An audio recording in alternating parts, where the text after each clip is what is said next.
Good evening, everyone, and welcome to the October 7th planning meeting of the Pine-Richland School Board. Please join me in the Pledge of Allegiance. I pledge allegiance to the flag of the United States of America and to the republic for which it stands, one nation, under God, indivisible, with liberty and justice for all. Roll call, Ms. Williams. Mr. Lyons. Here. Mrs. Misbach. Here. Mr. Kashani. Here. Dr. Campbell. Here. Mr. DiTullio. Here. Mrs. Goebel. Dr. Mihalik. Here. Dr. Meyer. Here. Mr. Moy. Here. Thank you. Thank you. I will note that the board met in executive session prior to this meeting to discuss student confidential matter, school safety, and real estate matters. Recognition of visitors. If anyone would like to address the board, they may do so at this time. Correspondence, Ms. Williams. Thank you. The following people emailed the board secretary regarding school safety: Melissa King, Jennifer Neal, and Janine Hunkley. Thank you. Item 1.04 is a motion to approve the minutes as attached for the September 16th staff services and combined board meetings. Second. Is there any discussion? All those in favor say yes. Yes. Yes. Yes. Opposed? Motion carries. Strategic plan. Dr. Miller. Thank you. So we placed an item, the first item here, school safety and security. We placed this on the agenda, and as the board knows and community, we have talked about this topic really throughout each year and every year in terms of proactive strategies and then how we respond. The content that we placed here publicly, just as an update, starts with a background in philosophy, and one of the key pieces of that is our understanding that for learning to occur, we need to have a safe and positive school climate, and that when things happen, and those things that happen could happen here at Pine-Richland, or they could happen in the region, or they could happen in the country, those events raise feelings of concern and question and anxiety, and that is a natural part of that. And so, again, we respect that, we understand that, and as a district, we look at a wide range of actions to foster a culture that is both positive and safe for student learning to happen. The second piece is important for understanding around safety and security issues, and that is the public discussion. An example that we would share is every 2 years the board approves the emergency operations plan. Every 2 years the board approves the memorandum of understanding with Northern Regional. One part of that emergency operations plan is public. That's sort of the beginning portion without the specific detail. But the majority of our EOP is private and confidential because there are many topics specific to safety and security that should not be discussed in a public setting. That is not what is recommended by those with expertise in law enforcement, safety, security practices, and protocols. And so we included that concept just as a reminder to our public that we listen, and that listening happens through email communication or phone calls. It can happen here, but how and where some topics related to safety are discussed, the experts recommend that happen not in this type of public environment. Mr. Kenny is going to talk just a little bit more detail about some of our proactive strategies and also some of our response protocols. Thank you.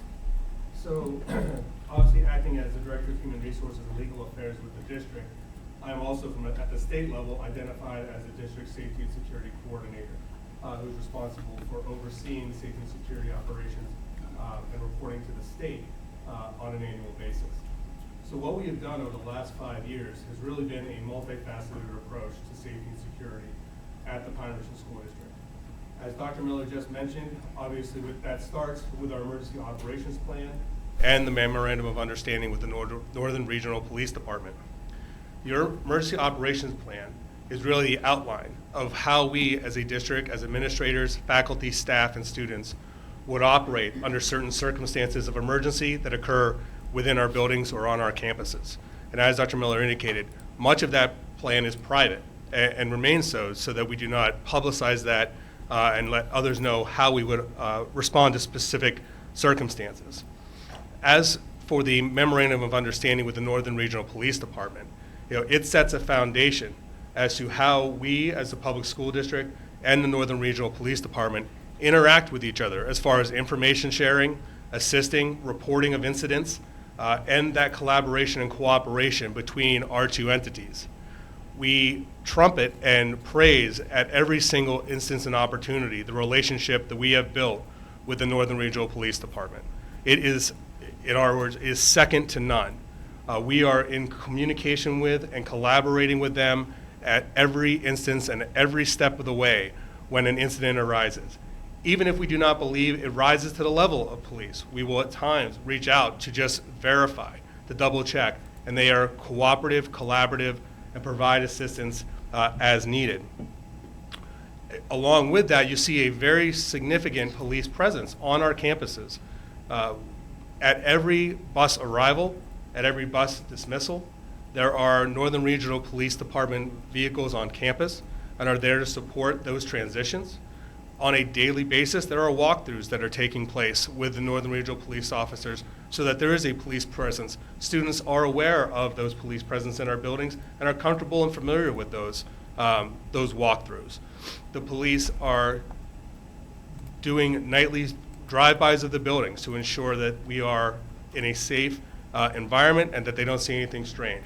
So from that perspective, having the Northern Regional Police Department with us, it couldn't be a stronger relationship, and it's one that cannot be overlooked because of that, the strength of it and the support services that they provide the district on a daily basis. Recently as well, we have had a safety and security coordinator position within the Pine-Richland School District for many years. However, within the last year, understanding the need for increased safety and security, particularly at the secondary level, we increased the number of safety and security coordinators from 1 to 2. The second one was added primarily to give additional coverage and security for the after hours and extracurricular activities that occur in the district beyond the regular and normal school day. Anybody who's been on our campuses in the after school hours understand it is a beehive here. There is stuff going on in the gym, the auditoriums, the classrooms, the library, out on the practice fields. And we've indicated that we needed to increase security by bringing on an additional safety and security coordinator to help with the monitoring of those hours. In addition, not only did we bring on the second safety and security coordinator, we increased security as it relates to our third-party provider, Marshall Protection, who now monitors our door access at the secondary level, at the secondary campuses after hours. Our buildings are now locked down in the evenings, and access to the buildings needs to be accomplished through a vetting process of Marshall Security, opening the doors for visitors, confirming why they are there, if there's an actual event going on that they're attending, to allow that access to the buildings. So we've attempted from a personnel perspective to also increase and bolster our security across the district. The safety and security coordinators, while primarily do spend a lot of time at the secondary campuses, do have district-wide responsibilities and travel to all of the other primary buildings, elementary buildings, to provide walkthroughs, do safety walks with the principals, identify areas of concern, and to make sure that those buildings are also prepped and as secure as can be. We've also worked from a buildings and grounds and facilitating construction within the district. We've constructed captured vestibules at all of our schools, which was not previously the case. So that individuals must have an access point into the main office instead of having free reign potentially into the buildings. We have looked at restricting access during the school day so that individuals in the community during school hours when students are here are prohibited from being on campus so that we know who is on campus and that there's a specific purpose for that. From a technology perspective, we've done a ton, whether that be for surveillance cameras at all buildings. We implemented a badging system for all visitors, an identification process. We have redundant communication systems, whether that be PA systems or two-way radios at all buildings, and interconnected phone systems across all districts. As always, it's important that we continue to run and operate drills throughout the system. So we run monthly lockdown drills, evacuation drills, fire drills, reverse evacuations. So if students are on the playground and a reverse evacuation is called, for example, they know what the process is to get back into the building as quickly as possible. We track those on a monthly basis to ensure not only just compliance, but also to make sure and do reviews after those drills to see if there's areas of growth where we can improve upon those drills and become more effective at their implementations as we go forward. We also train our staff on CPR and AEDs. We have training coming up on stop the bleed in case of an emergency and how to do emergency medical assistance at the time. Understanding that a lot of what goes into safety and security is the culture of the buildings that we live in and the community that we are in. We, for instance, understanding that mental health is a significant component to that. So we added mental health services. We've added a psychologist within the last 3 years. We've added school counselors within the last 3 years. We have student assistance programs initiated, up and running at every single level of our school district. And we also incorporated Holy Family. Holy Family is a third-party counseling services that are provided as an option to our families that is not connected to the district, but we provide them space to help provide a easy conduit and avenue for families to seek assistance and support if they need it, to try and help, again, continue to make that connection with our families. From a student component, we have developed over the last several years a safety and security curriculum that is embedded within the appropriate classes at all levels. And it is also appropriately designed at all levels to try and address those the main concerns around getting to know a trusted adult, appropriate reporting, if there are issues with your friends, with your family, with concerns that are going on in the building, to make sure, because that is the first line of defense for all of us. More than likely, if something were to be occurring, somebody's going to know about it in advance, and if that student takes the time to make that report, whether it be to an administrator, to a teacher, to a safety and security coordinator, those reports are exceptionally valuable. Not only to the trusted adult, but we've also been communicating and addressing the issue of the TIPS line, which has been promoted for many years here at Pine-Richland School District. That TIPS line is an anonymous source that goes directly to the Northern Regional Police Department. They can then act on those tips and are in communication with the district as those tips come in. Just last year was the launching of the Safe to Say Something program within Pennsylvania. Our students are starting to become more familiar with that program as well. That allows students through either text, through an app, through online services or phone to report concerns they have about students, and it doesn't have to just be, it can be a threat of self-harm, it can be a threat of bullying, it can be any number of topics that are called into those lines. It is an anonymous report. Students do not have to give their name. Those calls are screened and then ultimately identified and given to our Safe to Say Something team that's been identified at the state level, which is myself, Mr. Huswit, Dr. Paxson, Dr. Pasquinelli, and Dr. Justice. We then receive those complaints and then act upon them and investigate to help ensure that if there is a concern or something going on, that we are addressing that. Whether that concern comes in at 3 o'clock in the afternoon or midnight on a Saturday, we all receive that call and are able to act immediately upon those calls, which has been a beneficial thing for us in this district and has been used appropriately by our students thus far. When that was first rolled out, we did not know how that was going to be in the rollout, but it has been, from our perspective, used appropriately and very well done. We also have the communication piece, which oftentimes is run through Ms. Hathorn. We try to get as much information out to the community as possible around the issue of safety and security. Those things that we have done proactively to try and build up that security within the district, to allow the community to understand what actions have been taken and what we're doing to try and make sure that our district is safe and secure. Even with all of those proactive steps, it doesn't mean that things don't happen within the school district, and they do.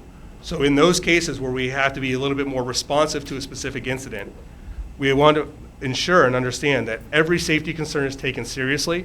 We investigate every single concern to its utmost. We, first and foremost, will, with any concern, conduct a threat assessment. That is done in conjunction with and hand in hand with the Northern Regional Police Department to identify what is the threat, what is the level, what are our concerns, and what do we believe the next steps should be. And we take a lot of direction from the Northern Regional Police Department in those circumstances. We will, when appropriate, coordinate with other agencies, whether that be the FBI, Homeland Security, Secret Service, if it is called for and warranted, and that is all directed through our workings with the Northern Regional Police. In those instances where we have the heightened security due to a potential threat, the heightened security can include, additional safety and security on the grounds, heightened presence by the Northern Regional Police Department, both in the buildings and on campus after school hours. We use the video surveillance systems to make sure that that there's no inappropriate actions going on, or if there are reports, that we have the ability to track and review the conduct of our students during that period of time.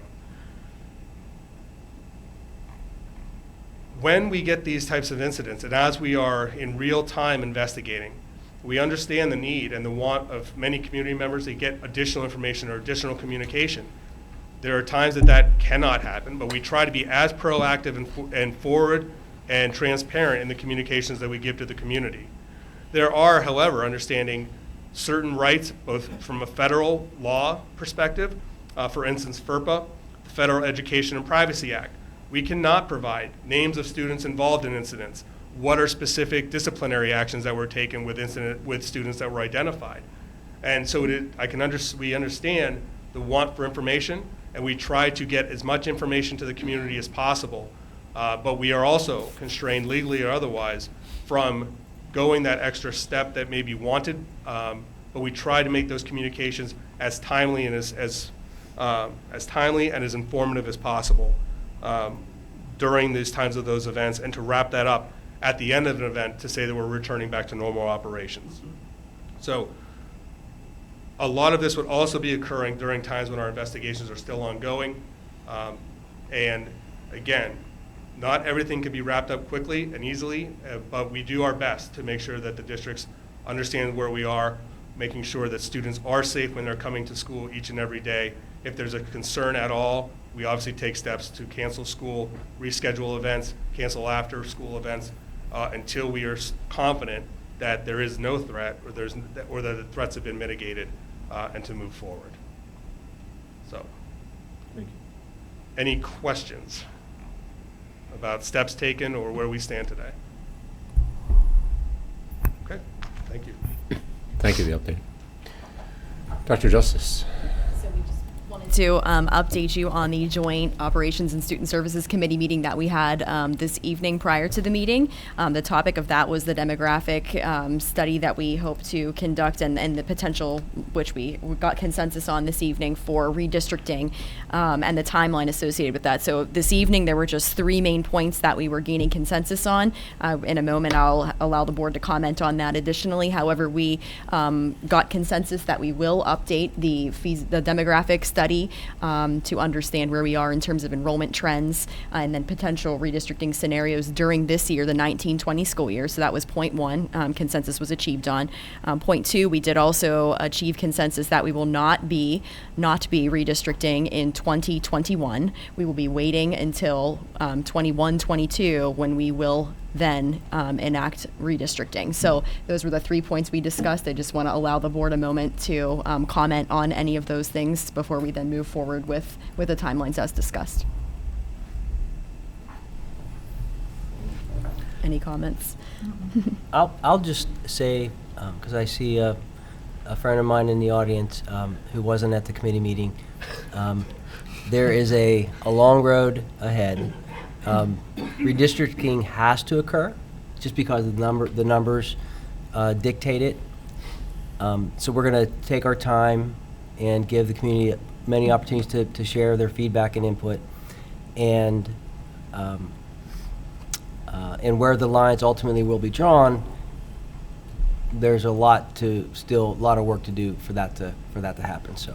And this was, again, the initial point of that discussion, just to get these 3 pieces and the timeline kind of ironed out. The presentation that was given tonight at the committee meeting will be turned into a podcast and sent out to the community tomorrow, or within the next few days. We're shooting for tomorrow as a goal.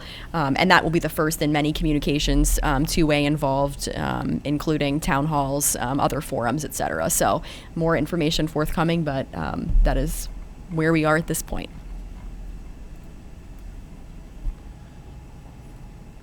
Thank you. And it was quite comprehensive. I mean, all the information was there, so thank you for walking us through it. We have a number of action items on tonight's agenda. Item 3.01 is a motion to approve the personnel and transportation items as attached. Second. Is there any discussion? All those in favor say yes. Yes. Opposed? Motion carries. Item 3.02 is a motion to approve an engagement letter with Dinsmore and Scholl for bond counsel services. Second. Is there any discussion? All those in favor say yes. Yes. Opposed? Motion carries. Item 3.03 is a motion to adopt a resolution authoring the refunding of our 2012 and 2014 A series bonds. Second. Is there any discussion? I will be abstaining under the Ethics Act as my employer, BNY Mellon, is a party to this contract. All those other than me in favor, please say yes. Yes. Yes. Opposed? Please note my abstention. Thanks, Barb. Item 3.04 is a motion to approve the varsity baseball field improvements as attached. Second. Any discussion? All those in favor say yes. Yes. Yes. Yes. Opposed? Motion carries. Item 3.05 is a motion to approve the purchase of replacement tractor. Second. Is there any discussion? All those in favor say yes. Yes. Opposed? Motion carries. Item 3.06 is a motion to approve Troy McCurdy and Andy Duggar to attend the Great Lakes Planetarium Association Conference. Second. Is there any further discussion? Any discussion? All those in favor say yes. Yes. Yes. Opposed? Motion carries. Item 3.07 is a motion to approve Kelly Gustafson to attend the School Library Journal Leadership Summit in Baltimore. Second. Is there any discussion? All those in favor say yes. Yes. Opposed? The motion carries. Mr. Kashani, Finance. Item 4.01 is information. At the October 21st meeting, we will be approving some accounts payable and some paid accounts. 4.02 is also informational. And we're finally now able to do budget transfers, Dana. So we'll do some of those in October for approval. 4.03 will also ask for approval of the actuarial valuation report, which ties to our benefits liability. And item 4.04 is a reminder that we'll be having a combined finance and building and grounds meeting on December 9th at 6 o'clock. Thanks, Mark. My pleasure. Mr. DiTullio, Buildings and Grounds. Item 5.01 is an information item and that we will consider at the regular October meeting. A motion to approve in accordance with Policy 613 and cooperative purchasing roof repair work that will be performed by one of our CoStar cooperative partners, and the amount will be noted. Item 5.02 is also information, and it will be, again, for consideration at the October regular meeting. A motion to approve the advertisement for bids to the purchase of the tractor for the Pine-Richland School District Band as attached. Item 5.03 is, again, information that we will vote on at the regular meeting. Motion to approve the replacement box truck from Day Fleet Sales through the CoStar's cooperative purchasing agreement. I'm going to move that we have consent agenda for 5.01, 5.02, and 5.03 unless somebody objects from any of the information that comes up between here and then. I'll leave 5.04 out of that because 5.04 will be Again, voted on at the regular meeting, a motion to accept in accordance with policy 702, and with sincere gratitude, a donation from the Pittsburgh Pirate Charities for $7,500 for the high school softball field. And I think that we should duly note that separately and also thank the Pirates. And we're thanking them now, but we'll thank them again. And I think that one will pull out. And item 5.05 is scheduling of a Buildings and Grounds Committee meeting on November 11th, 2019. The topics will be the capital funding plan, the building systems, and environmental design. And anyone on the committee object to that date? I don't object to the date. However, I would like to add an item. I'd like to get an update on the toilet room project. The toilet room. Yes. Okay. As toilet room, that's We'll okay. ensure that that occurs. Thank All you. right. If not sooner, because demo has already occurred. Okay. Yeah. Awesome. Demo day happened. Could we hold the meeting there? Live stream. We don't But want that the date- agenda to stall. That's Thank your you. second one Thank you. tonight. That was That's pretty good. good. That's pretty good. That day's good with me. Is it good with everyone else on the committee? And It's good. in It's general? good. Yep. Okay. Thanks, Greg. Dr. Meyer. Academic achievement 6.01 is just a reminder of the academic achievement committee meeting that's scheduled for November 18th at 6 o'clock. It's not too early to reserve seats. This is the big one, so Right. thank you. You make it sound like the other committee meetings aren't as important. They're all important. Dr. Campbell. All right, student services item 7.01, we have information item that the regular meeting in October, we'll have a motion to approve the site-based academic services agreement for Wesley Family Services. Item 7.02, information item, again, another voting item for October meeting. To approve the student attendance and application student discipline code, the Air Force Junior ROTC students to travel to Parkersburg, West Virginia for a drill meet. We also have item 7.03, information item, motion to approve the attached list of PTO and booster organizations as recommended with our policy 915. And then we'll have a fourth voting item, another information item, which is a motion to approve the small games of chance resolution as attached for 2019-2020 school year. I'd like to put all those in consent agenda, like Julio mentioned, for those voting items, to come all together. There's no objections for that meeting. I would also like to add for the small games of chance, have the boosters been reminded that they need to apply for this, the reminders and sent out to them? We'll be sending another reminder out to the principals to, number one, to ensure and confirm that they've received that information, and that they will get that out. We will get that out to the boosters as well. Pruvo, the largest organization that covers the majority of our versus athletics, are aware of the deadlines, but we will be sending out additional communication on that. Just want to make sure they've been reminded and Yep. they have them on board for the voting in 2 weeks. And then the last item we'll have, right now it's an information item, but we will be voting to accept a donation in accordance with policy 702. The Pine-Richland Aquatics Group is donating a strength system and storage cabinets valued over $5,000. So we're very grateful for that donation, and we'll be voting to accept that at the next meeting. And that is it for student services. Thanks, Ben. And as a Sorry, just a question on 702 and the TROTC.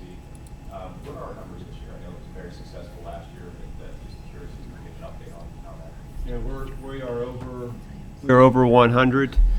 We have, I think, 26 students coming from Mars Area High School, so we're in a really good place for our OTC. Awesome. Thank you. Thank you for that collaboration. It's very beneficial for us.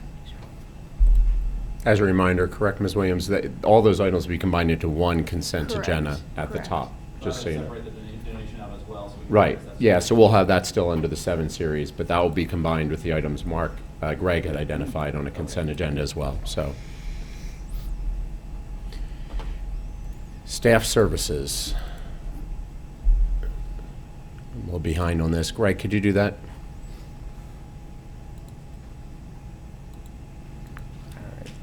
Item 8.01 is an information item for board consideration at the regular meeting. A motion to approve personnel and supplemental items or supplementals items as attached. That attachment will be provided before the meeting. Item 8.02 is again information for board consideration at the regular meeting. A motion to approve Beth Schenfeld, and Kelly Gustafson to attend the American Association of School Librarians November 14th through 16th in Louisville, Kentucky. Cost to the district will be $1,434. Item 8.03 for board consideration at the regular voting meeting.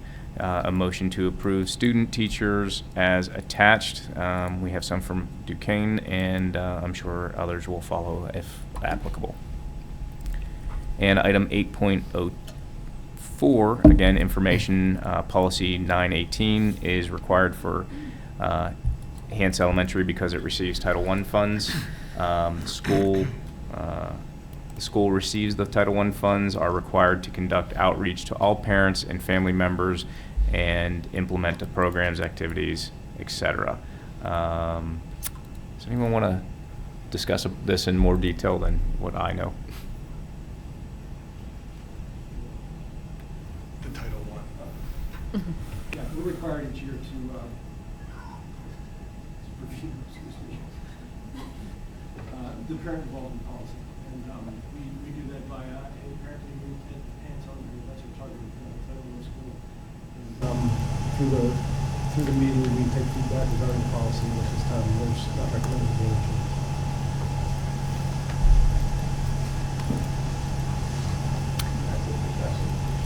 Thanks, Guy. Nice pickup there, Greg. Thank you. Mr. Moy, Operational Services. Sure. Item 9.01 is more informational. This will be a motion to approve the application of the Act 80 exception days as outlined in the revision of the academic calendar for kindergarten students to include the final 2 days of school. If you'd like, I can put a little bit more into that for you. Yes. So in terms of, there are two components to this. So altering the calendar to allow kindergarten to attend those final 2 days will make the school attendance days for the kindergartners more congruent with the rest of the students in the district, which helps us with alignment of the days and also instructional hours calculations. So in addition to that, the Act 80 exception, we have in the past approved the second half of the parent-teacher conference days that afternoon, historically as a day that falls under the exceptions for Act 80, and we can obtain credit for the students that day for instruction. In addition to that, in a proactive way, as kind of a contingency planning, we are asking for additional days that are in-service days. There are 4 listed there in a bulleted sense that would allow us to gain additional instructional hours if necessary, should we need them. However, it is our philosophy that we do not wish to replace instructional hours with these days. We want to maintain the integrity of our learning and programming. So we will do so, but we'll have these in our back pocket, so to speak, if we would need them for something. So that's the intent. Thanks, Dr. Justice. And then 9.01 is informational as well for board consideration at the October meeting. This is a motion to approve an agreement between Blackboard for a 4-year term from 2020 to 2024 for Blackboard Connect and Blackboard School Wires. Cost will be $18,408 annually with a one-time training fee of $650 for template implementation. Thanks, Matt. Item 10.01 is a discussion information item. We had mentioned this before. Policy 004 regarding membership. PSBA has a number of recommended changes. We'd like to, although we have the 00s coming up for full review next year, we'd like to get this one in place in time for elections and the board calendar, which is really December year. In addition, Ms. Misbach provided some commentary and background on the clause regarding student participation in the school board. That is a PSBA recommended addition. I will leave it there. Chris, do you want to add some color around your comments? So when I had read that was the one addition that kind of stood out a little bit, and I just kind of looked online to see what other schools had done. So that's why, the first one is from the Schuylkill Valley School District, and that they added that second part of that the student representative may have a seat at the board table but does not have the right to vote. Student representatives will not participate in executive session. So they were giving a little more detail on what can and can't be done, or that, that the student can do. Then the other was a discussion that was in a Peters Township in 2018, and there again was more about trying to outline or give some detail as far as what the student can and can't do if they're going to put that out there.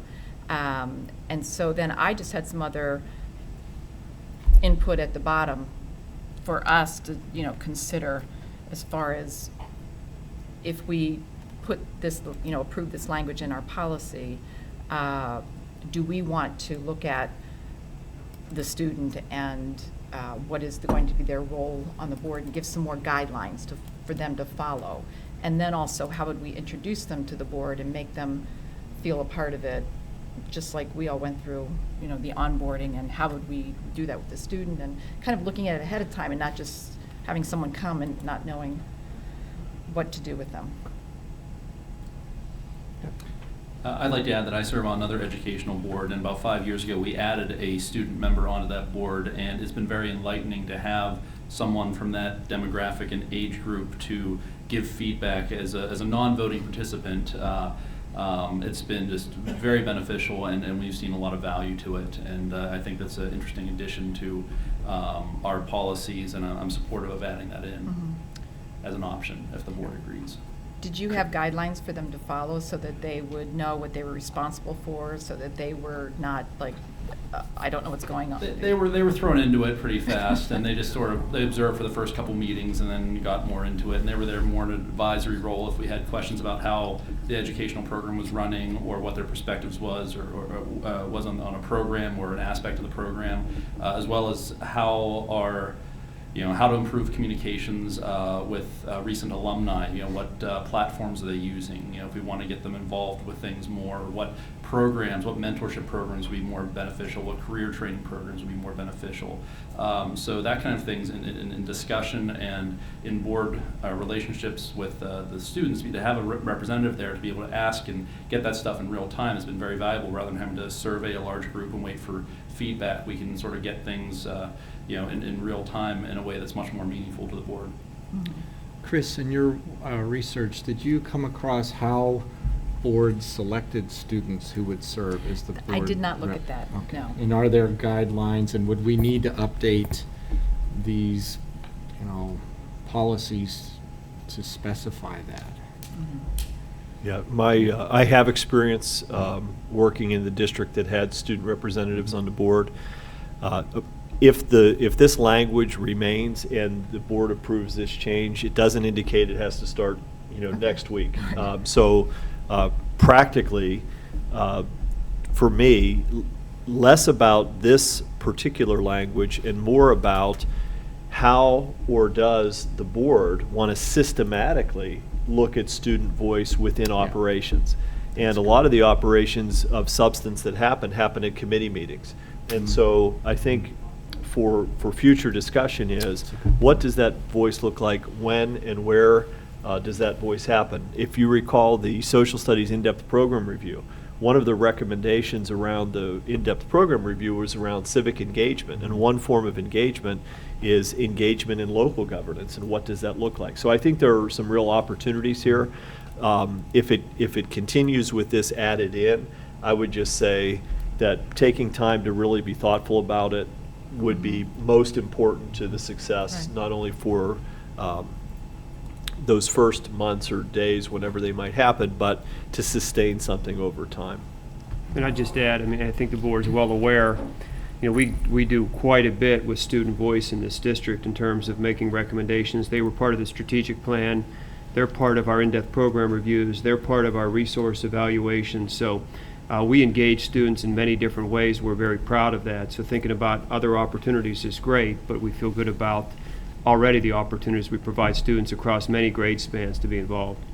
I just think it's important, and again, if we do this, is make sure that the students understand the expectations. We put a lot of time into this, and we want them to feel that it's beneficial to them, it's educational, but that also for us, that we make it a positive experience for everybody, for us and for them, and not that we feel that it's pulling us down. If we haven't set out the expectations, then that could happen. So I think that it's important that we take some time to. Sounds like a board goal.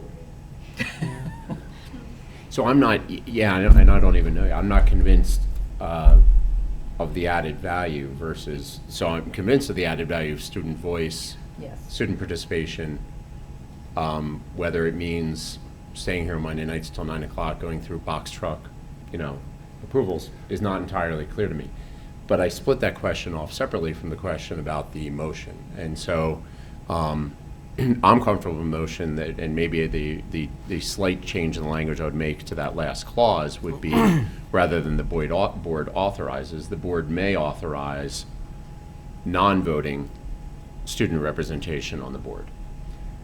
And then I think that covers whatever we would or possibly could do. In terms of all the other stuff that would go around it, that's discussions to be had in conjunction with the administration. But I think that policy would then, great, it's in the policy. Does that make sense? Makes sense. No, I agree. Okay. Yeah, could you make that for our vote on that? There is other stuff in the policy, changes, but I think it's clarifications and rewords, so there's nothing, we're pretty circumscribed on that stuff by school code. We good? Okay. Item 11.01, reports. Christine, do you? Yes. Okay. So for Beatty, A.W. Beatty Career and Technical Center, Career and Technical Education Center is having an open house on Thursday, this Thursday, from 5:30 to 8 p.m. So students, prospective students, current students, families, community members are all invited to that. Also, Eric Heasley, who is the executive director at Beatty, will be speaking at the PASA, the PSBA School Leadership Conference, where we will be speaking also. If you haven't looked at under BeattyTech.com, they have a new website design. It looks really nice. It's very nice. So you might want to go on and take a look at that, and the link is there in the report. Beatty is looking at offering a new program called Surgical Sciences and Operating Room Technology, and the description is in the report itself, and at the bottom is attached the flyer that may be updated. Currently, there's not information on the website right now. They're still getting that together. So they do give an email that students or those interested can go to get more information, but that flyer or program information is not available yet. But it's to be, they're looking to offer that starting next school year.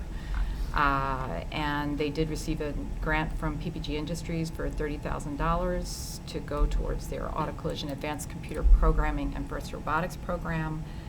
And then there's the enrollment trend numbers there. So they're, as of August, they were at 816, so it's gradually climbing every year. And that's full for all 9 districts.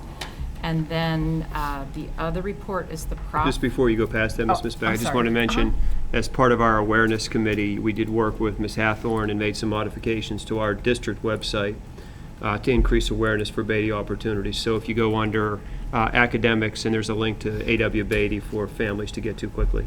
Great, thank you. You're welcome. Thank you.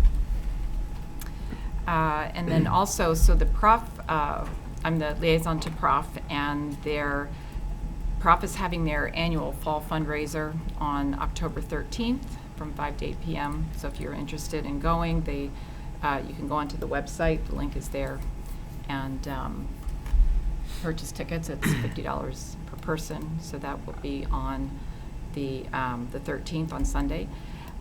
They also received a $5,000 donation from Trumbull Corporation towards the EITC programming. So any of the PRSD approved EITC programs, that money can be used towards it. And also, I will let Dr.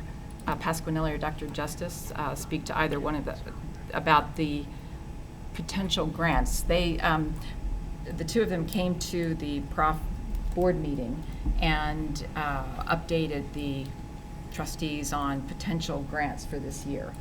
So, or grant applications. Hants Elementary had submitted an outdoor classroom grant, so it'll be kind of building off of what we've learned from the Wexford implementation and also kind of revitalizing the habitat that had been at Hants previously. So they're working towards that. It's about a $14,000 grant, so there are some big ticket items, if you will, that we're excited that the Grants Committee is interested in looking at and will be approving. We just submitted that this past week, and Dr. P has one for the middle school. Yeah, in addition to that, I mean, we found through Prof, they introduced the FAST grants concept last year, which a lot of our teachers have taken advantage of. That's kind of a quick grant for less than $1,000 for new innovative ideas, and that is happening quite a bit. So we're happy to see that from our staff. Middle school, out of the gifted education and or highly achieving students program review, there's recommendations around opportunities for students. So the middle school team has some ideas on modifying a classroom right now that's a traditional computer lab and really recreating that space for flexible seating and learning, really around collaboration and problem solving. So to build on those critical skills for teams of kids to come in through our gifted ed program, and then general ed populations, special ed populations of students coming in, supported with our gifted ed teachers, to really just kind of revamp what a classroom could look like in a very non-traditional way to get at learning. So we're excited to collaborate with Prof on that. We've got a high school group that's looking at some extensions beyond a typical sensory room. So we have a sensory room at the high school for students in life skills and autistic support. They're working with Prof with some ideas to extend some of those resources within those spaces that, again, are supportive for students within our special education population, but even in general ed, on how we can integrate some learning for those students as well within those spaces. So we're excited about those grants. They're coming forward to Prof in the fall. Great. So those grants should be voted on in at their November board meeting? Right. Yeah. So these are not granted yet, but they are possibilities. So. Hopeful. Hopeful, right. Thank you. Fantastic. I have a brief update from the IU. I had the good fortune to attend a workshop this weekend. We do have one annually, and it's partly because we only meet once a month, about 10 months out of the year. So to spend more time with senior leaders of the administration and trying to just, again, understand the depth and breadth of the programs that the IU offers. Probably one of the more interesting highlights was actually getting details on the rollout of converting to Oracle as a financial reporting system, which, believe it or not, is exciting when you're a bond trader.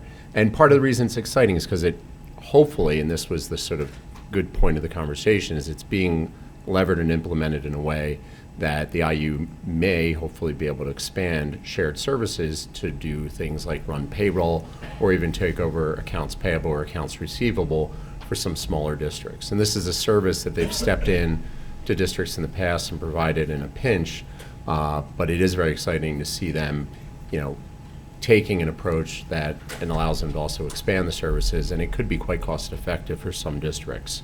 But on the scope and breadth, I'll give you one example. We were talking about our building. I think I had mentioned that it's recently a feasibility study. We were considering, do we stay or do we go? Do we renovate? And the board had taken action, a public meeting, to put some stuff away on capital and to engage in a multi-year capital plan to renovate the building and stay there. So we've sort of made that decision. But in the workshop, we were really getting information back. We were sort of trying to understand some of the ripples of that decision in the context of a potential refunding. And so it's very interesting. We have the opportunity to take advantage of shortening maturity debt or paying down debt. And here, if you think about paying down debt, we have one general fund, so it's relatively simple. We have over 90 budgets that have some form of surplus or fund balance. So if we pay down debt, we have to, 90 times, all right, pay up, you pay a little, which can be awkward and may not balance with where any individual program is. So it's complicated, and really it takes a number of hours to sit down with the administration to go through that material, to really begin to understand it, to help us when we ultimately deliberate and discuss these items at the public meeting. But if we know one thing, it's from our demographic and redistricting talk, the more prepared you are, the more efficient you can have a meeting. So that's what we do in the workshops. So I thought I'd share some of that with you. Are there any other updates? Do we want to have a report on the Athletic Hall of Fame? Just Please. thanking everyone who helped make that possible. Yeah. So I'm happy to handle it. But so on Saturday night, and this was the cake topper to my weekend, I came back in Pine-Richland, and what a great way to celebrate a fall weekend and celebrate our deep history here with the Hall of Fame recognition dinner on Saturday evening right here in the cafeteria. We had about 150 attendees, numerous honorees. The work and commitment that happened was so evident. I want to thank Rachel, Mr. Simmons, the athletic director, members of the community who were on the committee, Mark, yourself, of course. It was just a tremendous evening and tremendous celebration. I've only lived here a decade or so, so to hear the stories and hear the reflections that go back many, many decades, and to know so many of those people are still in the district, or have families still in the district, or have kids going through the district. It was just great to make and see those connections. So just a great event, Rachel. And we did post some information on the website. There's photographs, the bios, everything you want to see.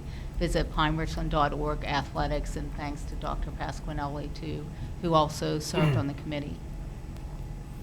And last but not least, the plans for displaying was just phenomenal, Doctor. I just thought the plan to get student involvement, not your typical display that you might expect. We're planning something that's interactive, involves students, and sort of like a touch screen, a navigated kind of display, which is really neat. That'll be refreshed every year with every new class that gets inducted. So really neat stuff. Thanks, everyone. Any other items? Recognition of visitors. Would anyone like to address the board? Seeing how there is none, we're adjourned. Have a good night, everyone. Kristen, do you want to set up furniture? Do we want to set up furniture for tomorrow?